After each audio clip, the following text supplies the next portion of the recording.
Hey guys and gals, Nary here from Drakeling Game, and it's something on Twitter, the Gaming Drag. Today I'm coming back at you of Let's Play episode of Dawn Chorus, Mikko's Path.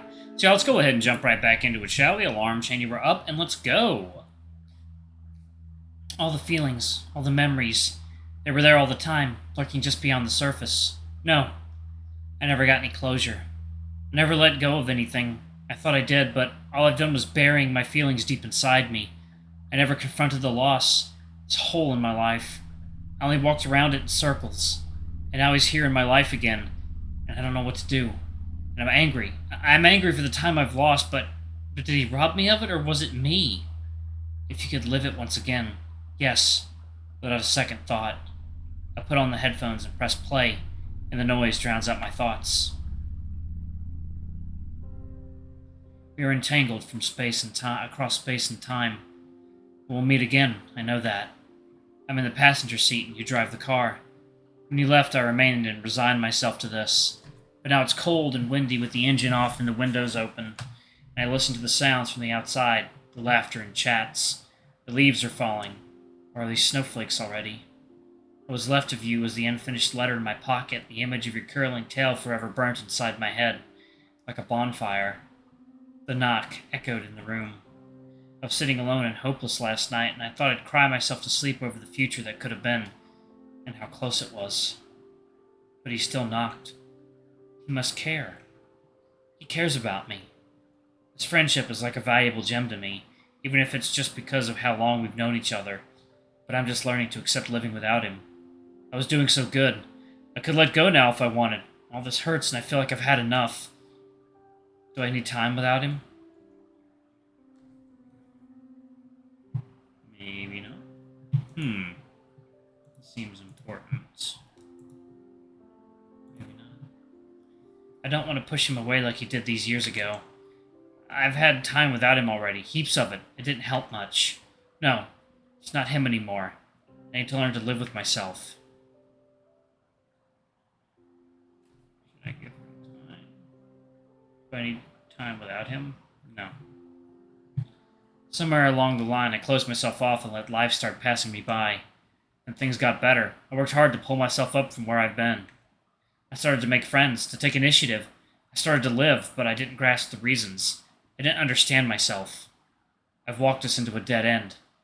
I have to take everything we had and put it behind myself. If we take a step back, then everything is possible again. Undo. We don't have to be anything. I can be what I want. I'm on the course I set myself on years ago. From here, there are innumerable paths I can take, if I make an effort to change direction. In the past and now is the present. I'm different and you're different, and little of our old selves remain. You moved and you grew, and I, as I said I would, stayed.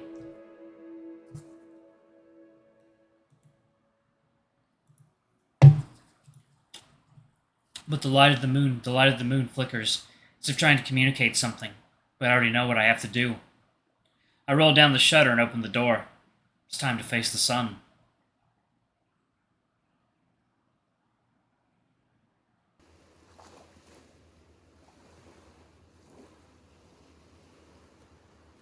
The sea eats the land. Wave after wave, the sea crawls onto the shore and retreats in a rhythmic cycle. It's like music, each wave a stroke of a bow. Each splash against sand a cymbal crash. The universe is music. Isn't everything a vibration after all? The piece they performed at the Philharmonic changed something within me. I feel attuned to the music around me. Something emerges from the dark sea for a second, just to disappear into the surface for a moment, and then emerges again, and next to another shape, the same one as the first. Dolphins? Dolphins. More fins emerge from the water, each attached to a sleek body, shining in the moon like opals. They cut through the water with such grace that they seem otherworldly. Have you ever seen any in the wild? No, I've never been to an aquarium with dolphins either. Aquariums are terrible for cetaceans, so that's good. Any enclosure is unfit for them. Do you know how much they swim in a day? No idea. 20 kilometers? 130 kilometers a day on average. That's about the level of activity they need. They're very social animals, too. They always travel in big groups. Alone, they get extremely depressed. These ones seem happy. I bet they are. Must be fun to just swim with your friends, bathing in the moonlight, without a care in the world. Except for getting mauled and or raped to death by other dolphins and eaten alive by other creatures. But yeah, sure, care without a care in the world. Yeah, dolphins are fucking sociopaths. I love dolphins, but they're fucking sociopaths. Silence falls between us, light and effortless. We're united in appreciating the spectacle. Something changed in Mikko, too, though I can't put my paw pad on what exactly. What I know is that the facade he was wearing all day in front of me, with all the forced smiles and pleasantries, is gone. The wolf standing next to me is the real Mikko, with no masks on. He came here with me, alone. I thought he'd like to take at least Bjorn with him, but no. He asked me if I wanted to walk to the coast, and we went alone, bidding farewell to the rest. I thought he had something he wanted to tell me, but no. We've just been standing here, watching the waves, and now the dolphins. It's such a pretty sight. Their sleek bodies seem black in the moonlight. There's such a natural grace in their leaps, such playfulness when they cut across the water causing no ripples. Something blooms in my chest, something warm and soft, like daisies in the summer. The wind still blows, but it doesn't bother me anymore. I thought about joining Ocean Shepherd when I finished high school. Ocean Shepherd, that rings a bell, actually. I've seen a couple people wearing their jackets. They're like a marine mammal conservation project.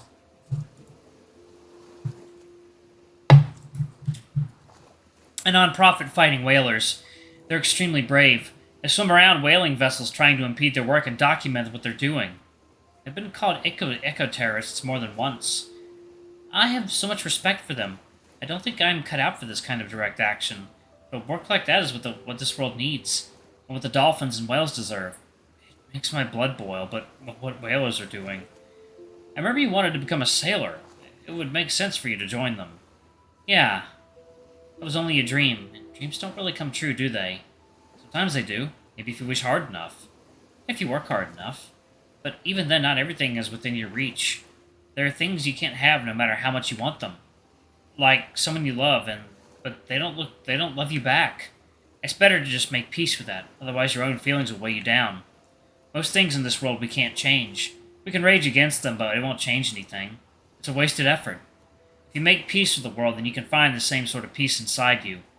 Me wearing glasses doesn't disqualify me from being a sailor, but motion sickness does. I don't do that well in the motion. I tried. I could keep thinking of it. I could hold a grudge against the world, but what for? I don't lose the space to feel other things I could. To live my life. He falls silent, looking ahead, beyond the dolphins. They all of us gone from the bay. His voice was confident, but in his words lurked pain. I could tell it wasn't an easy conclusion for him to come to, but it must have been very important to him if he shared it with me. Surely he was talking about us, wasn't he?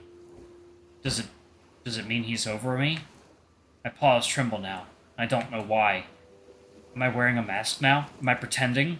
Am I bottling up my emotions? So, do you want to go somewhere after this? Of course. Of course. Street lights buzz like fireflies. We walk behind the corner, concrete slabs and hushed voices. Two fox ladies giggle and skitter away. There's TV on in the flat we pass by. It plays a Norwegian game show I don't recognize. Step, and another. The town is so empty at this hour. Everyone's safe inside, closed in their homes, crowded in bars and streets and restaurants, hiding from the dark night outside. This time Mikko leads and I follow, without asking. We move past the town square, and some are surely busy. Tourists and residents alike, all sitting at tables and drinking wine. Now there's only a group of kids playing in the snow. I feel like a ghost passing through, not touching anything, not even leaving my paw prints behind me.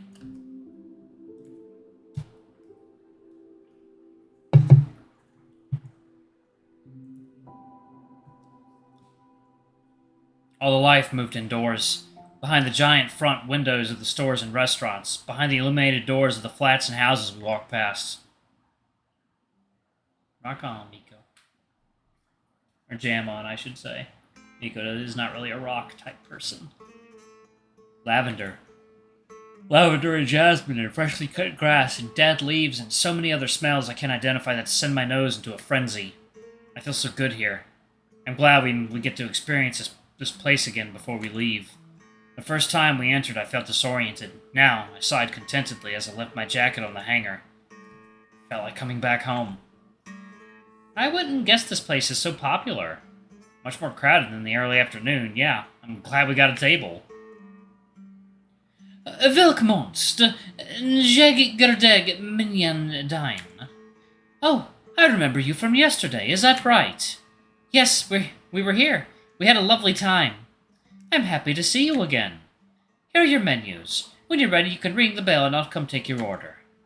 I already know what I want to order. I want a Darjeeling autumnal, and I really liked it. I really liked it when we had it yesterday. I think I'd like something interesting and surprising again. Can you recommend something? How about Orica, then? Have you ever tried it? Oh, no, I'm a total amateur when it comes to tea. Yesterday we had a friend who knew a lot with us, but I mostly tried black tea, and that's all. It's our specialty. Imported straight from Korea and our farmer friend. It's a black tea as well, but roasted. In the process it develops cocoa and malt notes. It's a perfect match for this weather. Oh, that sounds perfect, thank you! Like that tea this much? I guess I made a positive association with it already. Plus, it's a safe choice. Fair, it was good indeed. Be right back, I need a quick bathroom break. Sure. Did he give up on me? I blew it yesterday, didn't I? I didn't want to hurt him again, but inaction can hurt just as well, can it? I love him, don't I? My reflection stares at me blankly. Do I really? Are these echoes of my feelings from the past, wishes for the future that never happened? If I told him I love him now, what would he say? How would it feel? I stare back at my reflection. No answer comes. If I can keep him as a friend, if we stick together, maybe some answer will appear. We just have to wait and see. I considered before that I might not be a good person. The thought hit me like lightning one day when I was coming back from school. I tried to compensate for it. I tried to live a good life so good that it would be a repayment for all the evil I've done. Taking a candy bar from the shelf at the store, I was looking at the drawing of the happy faces on it and imagined all the evil and hurt that stood behind it. The slave work of farmers and all.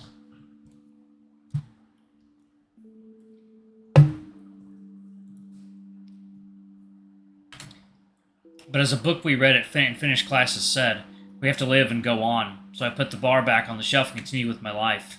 I mostly stopped eating fish at the time, deciding that I want a net positive for my existence to the world. But I somehow forgot about it all. Life goes on. And how did I learn anything from it? I was happy to put it behind me, write it off as an abnormal period of insanity as we always do, and then come back to our usual lives. And leave unaffected, or maybe only bruised. All I remember from it is the mental toil. Confronting what I saw hurt, so I turned away and forgot about it.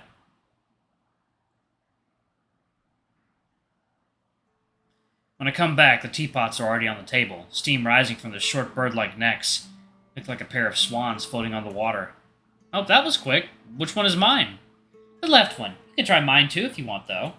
Thank you. I pour myself some of my tea and grab the almost conically shaped cup. Tiny and pretty with its copper-like colors. With a shaking paw, I lift it up to my snout, but it gets warm so quickly that I have to abort the operation and put it back on the table. So, Alright, y'all. I'm going to go ahead and pause it right there. Thank y'all so much for watching. Don't forget to like, comment, subscribe, ring that notification bell, and check out our Patreon if you can. It always helps. Anyway, I love you all, and I'll see y'all in the next video. Bye-bye!